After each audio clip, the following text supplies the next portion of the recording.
प्रभु यीशु मसीह के मधुर और मीठे नाम में आज दिनांक 12 अगस्त दिन शुक्रवार को हम आप सब अपम के श्रोताओं का हार्दिक स्वागत करते हैं। आज के दिन के लिए वचन लिया गया है लूका रचित सुसमाचार 6 अध्याय 12 पद। वचन कहता है, और उन दिनों में वह पहाड़ पर प्रार्थना करने को निकला और परमेश्वर से प्रार्थना करने में सारी रात बिताई। प्रभु में मेरे प्रिय लोगों, जब हम अपने प्रभु यीशु के जीवन को देखते हैं तो उनकी व्यक्तिगत प्रार्थनाएं और पिता परमेश्वर के साथ उसके संबंध हमेशा हमारे जीवन में अनुसरण करने के लिए एक आदर्श का उदाहरण बने रहते हैं। प्रत्येक व्यक्ति को प्रभु के साथ ऐसा प्रार्थना पूर्वक और व्यक्तिगत संबंध रखने की जरूरत है। जब हम हानोक के जीवन को देखते हैं तो वह मित्र के समान परमेश्वर के साथ साथ चलता था, जो कि हम पाते हैं उत्पत्ति की पुस्तक उसका 5 अध्याय 24 पद में।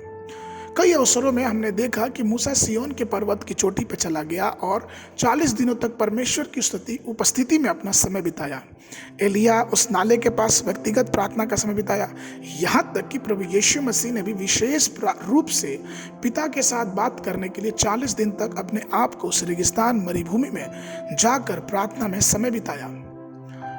आपको मालूम है कि दक्षिण कोरिया में हाल के पुनरुत्थान का प्राथमिक कारण व्यक्तिगत प्रार्थना को दिया गया है। एक बहुत बड़े अधिवेशन में जब परमेश्वर के एक सेवक ने एक प्रश्न किया कि कितने लोगों ने 40 दिन का उपवास और प्रार्थना किया है, तो लगभग 20,000 से अधिक उपस्थित लोगों ने अपने हाथ खड़े कर दिए।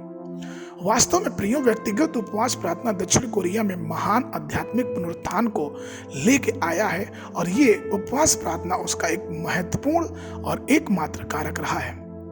प्रत्येक कलीसिया ने इस उद्देश्य के लिए प्रार्थना पहाड़ियों की स्थापना की है। कई छोटी छोटी गुफाओं की रचना की है जहां लोग बैठकर दिल खोल के रात दिन व्यक्तिगत प्रार्थना करते रहते हैं। हो सकता है कि लगातार 40 दिन या 21 दिन की उपवास प्रार्थना की स्थिति में ना हो, लेकिन परमेश्वर की उपस्थिति में घुटने टेकने और व्यक्तिगत प्रार्थना करने के लिए प्रत्येक दिन एक विशिष्ट स्थान और समय अलग रखें।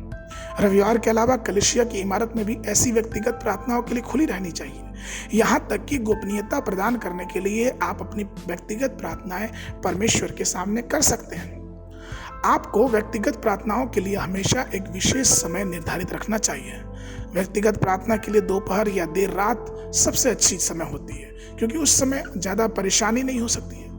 इससे पहले कि आप प्रार्थना करना शुरू करें, आपके पास प्रार्थना बिंदु होने चाहिए जिससे ये स्पष्ट हो कि आप किस लिए प्रार्थना करने जा रहे हैं। सुनिश्चित करें कि आप अपनी बाइबल और सुसमाचार की पुस्तिका भी साथ में लें, प्रभु के लिए एक भजन गाएं, पवित्र शास्त्र का एक भाग पढ़ें, धन्यवाद अर्पित करें और प्रार्थना शुरू करें। प्रभु मेरे प्रिय लोगों, हमारे आध्यात्मिक जीवन के निर्माण के लिए और एक सुरक्षित निर्माण के लिए व्यक्तिगत प्रार्थना बहुत ही महत्वपूर्ण है। इस बात को हम कभी ना भूलें। हम ये जानें कि मसीही जीवन एक प्रार्थना का जीवन होना चाहिए।